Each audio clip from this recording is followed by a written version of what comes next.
سلام علیکم. چاحت خواجه سارا په باره کې د تنن بیان در کوم چې یو څو ورځې مخکې د دې خواجه سارا باندې ډزې شوې دي او په هغې کې دا زخمي ده. دا ویډیو د تر اخره پورې وګوره چې چاحت خواجه سارا څه ویلي دي.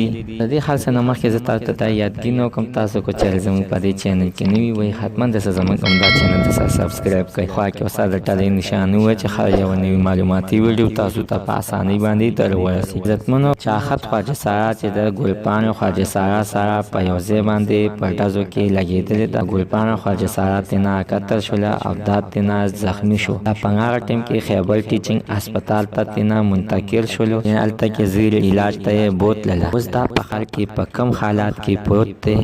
عزتمنو چې دی بیګا په لوی ویډیو باندې راغلی وه او ډېر په یاد یې وکړو. وایي چې یعنې زما دا دویمه هفته ده چې په هسپتال کې پروت یم او زما علاج دلته کې نه کېږي. ما سره دومره پیسې نشته دی چې زه د علاج دپاره اسلام آباد ته لاړ شم او یا لاهور ته لاړ شم، ځکه د خیبر پښتونخوا په هسپتال کې زما علاج وی نه کېږي. نه دلته کې د علاج داسې څه سهولت دلته کې شته دی. مینهوالو چې د دې ما دا ویډیو وکتله چې ما ورسره ډېر سخت وجهل، ځکه چې تا وګوره زموږ د خیبر پښتونخوا هسپتالونه داسې دي چې ته یو په ډزو باندې ولګي او د هغې علاج دلته کې نه کېږي. او هغه مریض په خپله باندې راپاڅي او چغې وهي چې زما علاج یعنې دلته کې نه کېږي. ما چېرته کې اسلام آباد یا لاهور ته بوځي او ما سره دومره پیسې نشته چې زه د دې کټ نه پاسم او زه چې د بل هسپتال ته لاړ شم.